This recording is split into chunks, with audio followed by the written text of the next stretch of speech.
भारत की आम जनता महंगाई से परेशान है। पेट्रोल, डीजल, रसोई गैस, सीएनजी, खाने का तेल, हर एक चीज के दाम आसमान पर हैं। बढ़ती महंगाई हर आम और खास पर असर डालती है, घर के बजट को बिगाड़ती है। आमतौर पर लोगों को महंगाई तब नजर आती है जब खाने पीने की चीजें महंगी हो जाती हैं। लेकिन क्या आप जानते हैं महंगाई कितने प्रकार की होती है और हर आम आदमी को कभी न कभी उस महंगाई से दो चार होना ही पड़ता है। भारत में आम आदमी 5 तरह की महंगाइयों का सामना करता है। कौन सी, चलिए जानते हैं। खाद्य महंगाई और खुदरा महंगाई, मेडिकल महंगाई, रहन सहन संबंधी महंगाई, एजुकेशनल इन्फ्लेशन और हाउसिंग इन्फ्लेशन। महंगाई के इन अलग अलग प्रकारों के नाम से ही आप समझ गए होंगे कि ये किस प्रकार की महंगाई है, लेकिन हम आपको एक एक करके हर एक महंगाई पर बताएंगे कि ये क्या असर डालती है। सबसे पहले बात खाद्य महंगाई की। खाद्य महंगाई की मार हर किसी की जेब पर कुछ ना कुछ असर जरूर डालती है। पिछले कुछ महीनों में सब्जी, डेयरी प्रोडक्ट्स, फल के दाम तेजी से बढ़े हैं। खाद्य वस्तु की कीमतों में बढ़ोतरी के कारण खुदरा महंगाई अक्टूबर में मामूली बढ़कर 4.48% हो गई।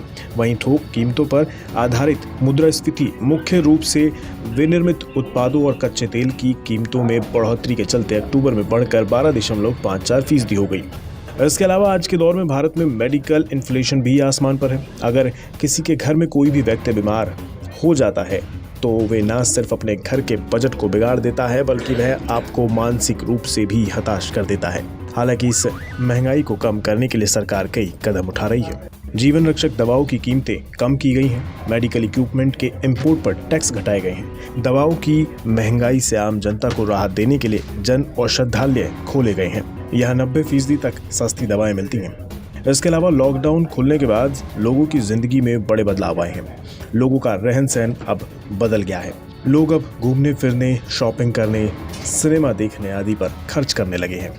शॉपिंग हॉल में टिकटों के दाम पहले के मुकाबले कहीं ज्यादा है। कोविड-19 प्रोटोकॉल को फॉलो करने के कारण सिनेमा देखना भी अब महंगा हो गया है। इसके अलावा महंगे फोन, कोविड किट्स आदि पर भी खर्च बढ़ गए हैं। मतलब यहाँ भी महंगाई ने डाका डालना शुरू कर दिया है। वहीं आज के दौर में अपने बच्चों को पढ़ाने के बारे में सोचना भी आपको गंभीर कर सकता है। बच्चों को बेहतर शिक्षा देना भी माता पिता के लिए अब आसान नहीं है। एजुकेशन इन्फ्लेशन 10 से 12% पर पहुंच चुकी है और जो हाउस होल्ड इन्फ्लेशन से 2 गुना है। वहीं एजुकेशन महंगाई से निपटने के लिए अभिभावक को बेहतर जगह निवेश करना होता है ताकि बच्चों की पढ़ाई अच्छी हो सके। इसके अलावा रोटी कपड़े के बाद आम आदमी के लिए घर सबसे जरूरी होता है। घर बनाने के लिए जरूरी सामान जैसे जमीन, सीमेंट, छड़, पेंट जैसी कई चीजों के लिए दरकार होती है। जमीन के दाम तो दिनों दिन आसमान छू रहे हैं। वहीं सीमेंट, छड़ और पेंट के भी दाम बढ़ गए हैं।